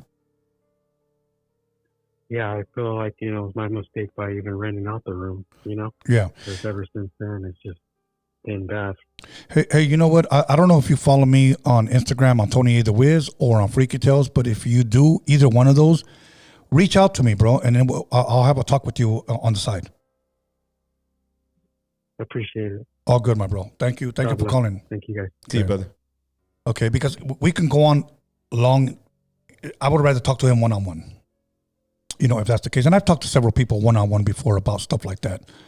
But, they have to take the initiative when it comes to stuff like that. Yeah. This is, and I'm not saying he's not, but this is where you as a man have to take leadership of the home. Yeah. It starts with yourself and in your own life. Even if you, The priest, the provider, and the protector. Yep. Here we go. Caller, your name and where are you calling from? Hi, my name is Dell, calling from Riverside, California. Dale, how are you doing? What's up, Dale? I'm doing pretty good. How are you? I'm doing good. Good. You had a question or a story? Yeah, I have a couple stories I want to share just to give some context. Okay. But just to kind of preface it all, I think I kind of take a different perspective than you guys or certain people. It's all good, man. Like all of this. Well, first, I believe that we're all psychic. Some of us are just more tapped into it than others, whether consciously or unconsciously. Okay. And I say that just based on personal experience, a couple experiences, but probably the first one I had, that was at least involved unwanted spirits. It sounds so wild, but I remember it was Friday the 13th, and I'm hanging out with the kids in my apartment. You know how it is, like in the apartments, all the kids are hanging out together, and it was the middle of the day, and we were sharing all of our scary stories. And me and my brother, we had some pretty good scary stories to tell our friends. So, they're all freaked out. And one of my best friends at the time, I'm like 8 or 9 maybe at the time. And we're just hanging out outside of the apartment complex, or inside the apartment complex, telling our stories. And I told my friend a story about Bloody Mary, and he's totally freaked out. And it's like 12 o'clock. We have to walk home. He has to walk back to his apartment to check in. He's afraid, so I walk back with him, and I walk back home with him to his house, and he goes inside, and then I'm walking back home, and it's so fun. A Bloody Mary in my head because I was frustrated and pissed off that she scared my friend.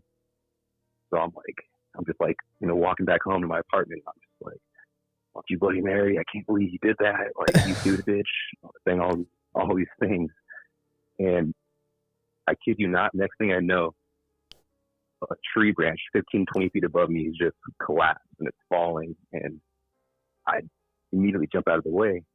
But it was just so clear to me, like I had done something. And I remember I sprinted home, I ran upstairs, and I'm like, David, to my older brother.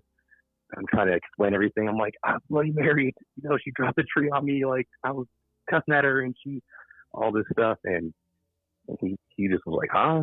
But that was my first personal experience where something supernatural had happened, and I just knew from that moment there was something more going on. Yeah, that was weird. That was freaky. Yeah, it was. And then fast forward to I did happen. I'm not gonna lie. I've always been attracted to kind of the supernatural stuff, huge horror movie fan and all that stuff, but more from a scientist perspective rather than I'm trying to statement. I'm just ooh, what is just interested in how things work. But anyway, long story short, this is about 4 years ago. I'm going through one of the most depressing times of my life. Me and my ex, we broke up, and I was I'd already dropped out of college and stuff, so I just didn't know what I was doing with my life, and just feeling really down. And I'm not sure if you ever heard the idea that usually really dark emotions or negative emotions or just strong emotions, oftentimes people report psychic experiences. It's usually when they're having a lot of challenging, difficult emotions. Usually just strong emotions are triggered for psychic experiences for a lot of people. And I think that was the case that I had gone through in this second story. I won't bother you with all the details, but I was depressed, living at my aunt's house, sleeping in her garage, and just trying to figure things out. Though, depressed, but trying to figure things out. Spending a lot of time meditating, praying, contemplating, but a lot of time meditating. I have a spiritual practice I follow, but kind of more so on the Buddhist path, the more Buddhist meditation kind of stuff. Anyway, one night I've been meditating pretty heavily for 2-3 weeks straight, 8 hours a day kind of thing, just trying to figure out my life. Yeah. And I'm at my aunt's house, and she's sleeping. It's like 2, 3 in the morning, and like every day the dogs, like kind of in the middle of the night when I would be meditating, the dogs, they start barking, going crazy in the house, like kind of around the same time like that I'd be meditating. And my aunt, she'd wake up, she's like, "You better stop doing all that meditating stuff. You're bringing stuff here." I'm like, I just like, get out of here. Like, this is just, I'm just meditating. Like, get out of here. And she was already kind of like a little like, I don't know, a little in her head about things. Like, she believed she would leave a water bowl outside of her house because she thought aliens would come to her house to visit her, and so she'd leave a water bowl outside. So she was already kind of a little wacky. But anyway, so I'm meditating like a few days, like 2, 3 weeks. I'm kind of meditating, and every day kind of thing. But there's one night in particular, maybe you can say the emotions were a little bit stronger this day or not. I'm meditating, and I feel like a numinous presence, like something spiritual. I'm doing a meditation called standing meditation. I'm outside in the backyard at like 3 in the morning, just standing, meditating. And I feel like a presence, like an unwanted presence around me. And I don't know, I just get that, like, I get that like sense to look over my shoulder. And I turn around behind me, and I see what appears to be like a black carpet floating, like through the night sky. And I just remember, I knew that was like something not from this world, and I just turned my head and continued meditating, and I acted as if I didn't see that. So then I proceeded to, I'm like, all right, this is kind of freaky. I don't want to be out here anymore. So I go inside, and then I sit down on the couch. And mind you, again, it's like 3 in the morning. My aunt's asleep. Her dogs are kind of calm now. And it's just quiet. 3 in the morning, I'm on the couch. Nobody's awake. TV's off. And I'm just sitting on the couch meditating. And I start hearing these tapping noises on the wall. Just tap, like someone is tapping their fingernail on the wall. Just weird tapping noises. And even sometimes like scratching noises. Right.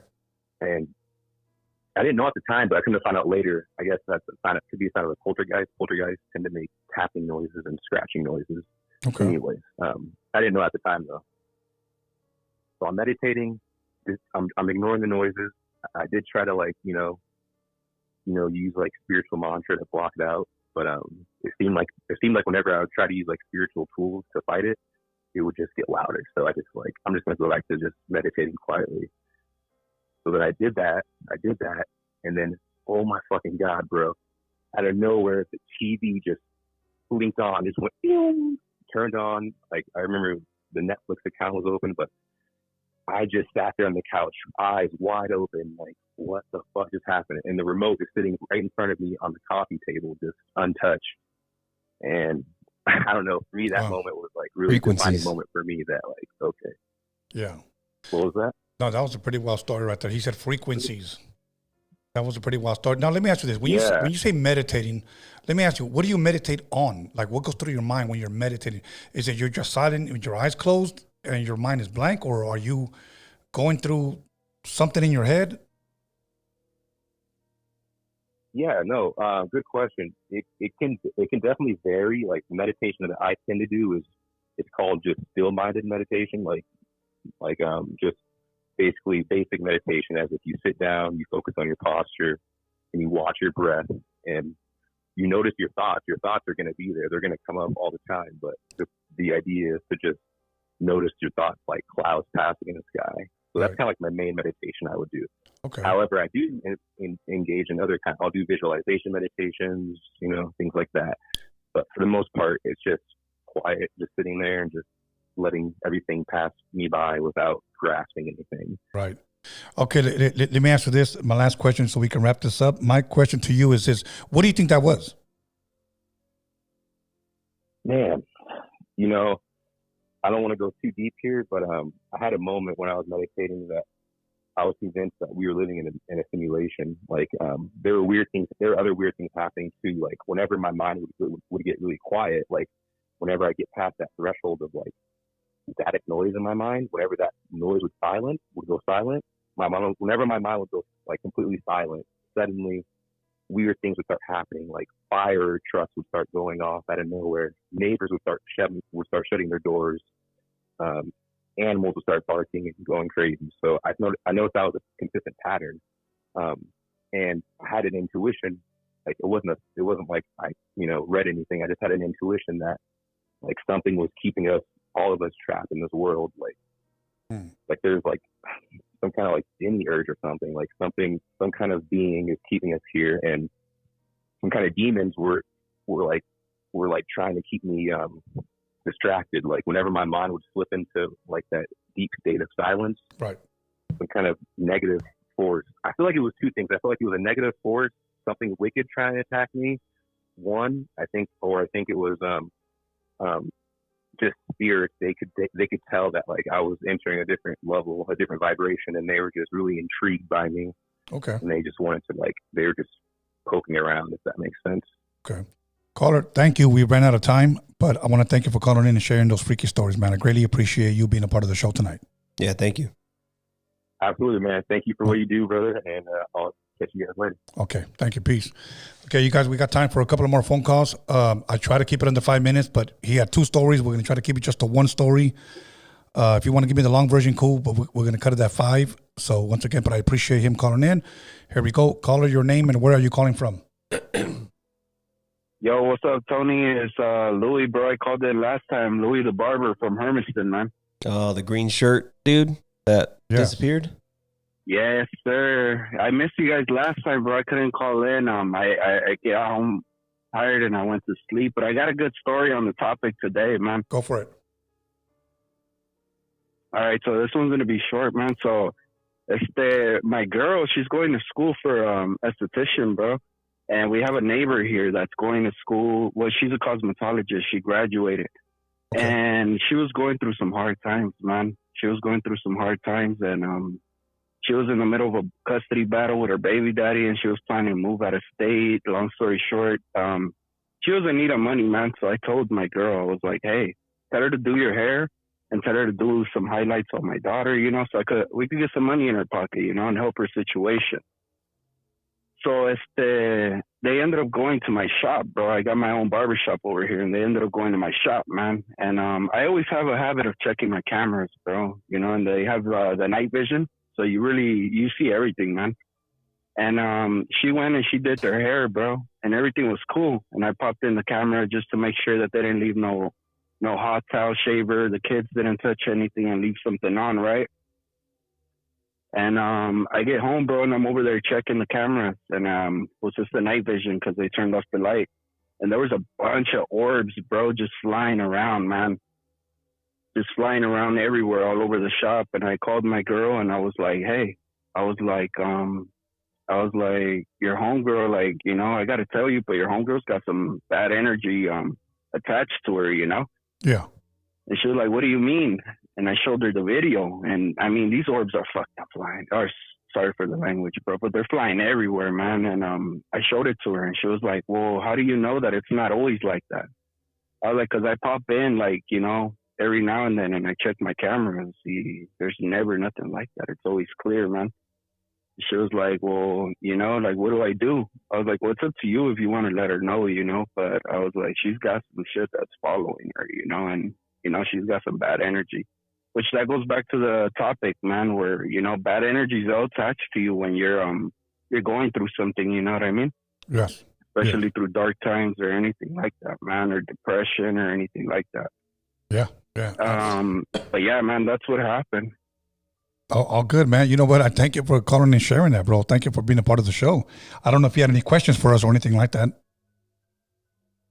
Nah, man, but I got a lot more stories for you guys. I got the Hat Man one, but I'll save that one for another day. I want to listen to some stories. Keep today, calling, big dog. I mean, how I ended it, I went in there and just saged everything, All good. Thank you, my bro. Appreciate you. For sure. Peace. That sage from Trader Joe's, bro, it works. It works, or from Big Lots. Okay, you guys, come on. Let's go ahead and get about 2 more phone calls. If we can keep it short, we'll do about 2 more phone calls. If not, we're going to continue the conversation that we've been having. Once again, attracting unwanted spirits. Do you think that you would tell them if they had all those orbs? I don't. Hold on. Yeah. Caller, your name and where are you calling from? Hey, what's up? What's up, Tone? It's the brother from Stockton. What's up, my brother from Stockton? How you doing tonight? Chilling, bro. Just enjoying the episode. Hey, so I know like you guys are discussing attracting like unwanted spirits. So like both of you, and like you already know, Tone, that we're sinners. Like our righteousness, brothers, are as filthy as dirty rags, and all of us have sinned, right? But like I wanted to ask both of you, because both of you have kids, and I got a daughter. I have a 3-year-old daughter, brother, and like this like has a lot to do with the topic. I have an aunt who's a nurse, right? And I don't want to like put her business out there too much, brother, but ever since like childhood, man, like she's just like she's like myself and everybody else, brother. She's like sinned and made some bad choices, like in relationships and in marriage and stuff like that, brother. And I've also fell into sin, like with women at one point, but she and I don't have a strong relationship as aunt and nephew.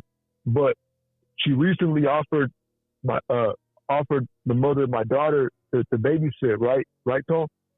And like since I was little, brother, she always gave me just like the frequency or the vibe, if you want to call it, like was always off with her, man. And I'm not sure if she ever like practiced like witchcraft or messed with that stuff, but I always got like an eerie feeling, like it was like spiritual around her, where she always like had some kind of just the spirit that didn't want to be controlled, and like she's family, and I got love for her because she is my mom's sister, but she did like start talking to another dude while she was still married, and her and her husband, like they were married for many years, and they both like started messing around, brother, and like she went and got with 2 dudes, and who knows where my Theo is, her husband. But right. This all started happening. All this adultery started happening, brother, while they were still married, right? And she's never made like the effort to try to like establish a relationship with me, bro.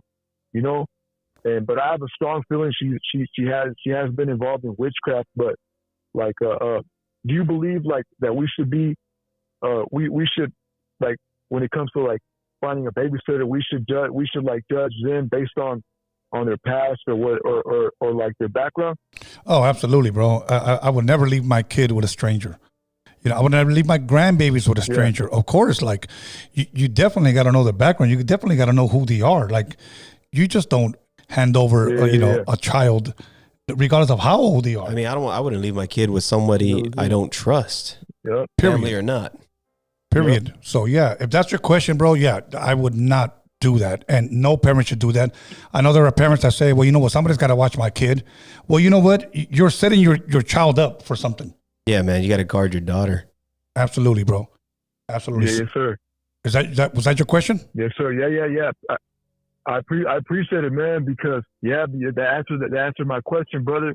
Yeah, because man, like we really gotta look out for them, and it was like man, like she just what was crazy, what was weird, man, is like when I'm around, she like it like gives me the creeps to think about it, brother. That's why it's like a freaky tale to me.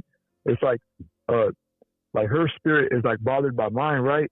And I'm a man of God, but I'm not sure if she wants like what her motives are, Right. And so like yeah. So when she reached out to try to like babysit, she never came to me or asked me how I was doing or to check up on me or and she had like she had the like a cliche, like the audacity, brother, to like offer that to her mother, to my daughter's mother. Right. So like, man, like this is it's probably like like some kind of unclean spirit working behind that has an agenda, you know? Right.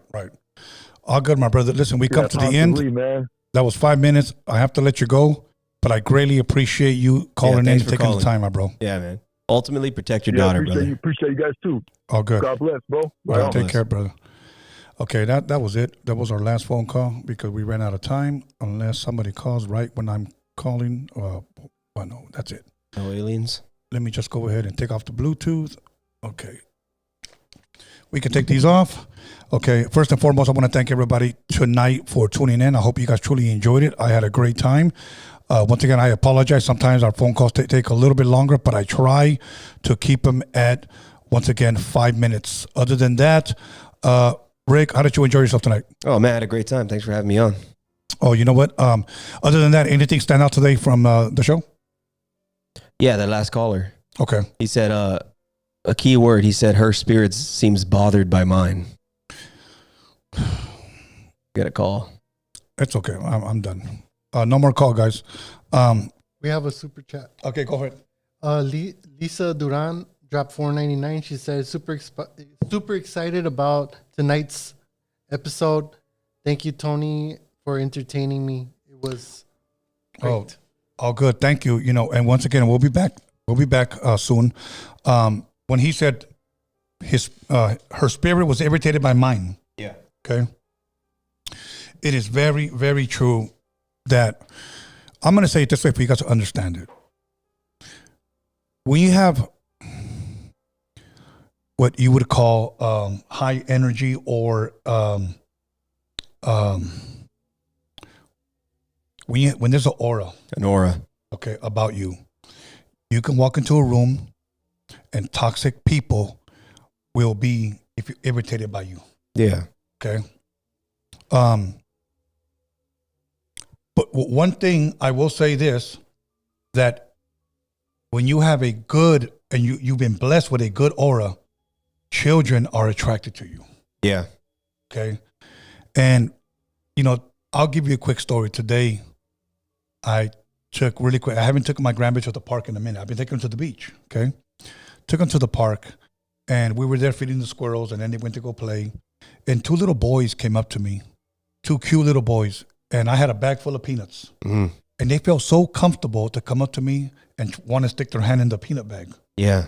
So I first turned around and I looked at their mom and I said, "Está bien?" Like in Spanish, is that okay? She goes, sí. She comes up to me and she says, "Wow, you must be a really good man." And I said, "Why would you say that?" She said, "Because they don't go up to anybody." Wow. And I was like, "Really?" So you know what I did? I said, "Come here, mijo." And I just gave them the bag, share with your brother. And they were just feeding squirrels and she was taking video of them.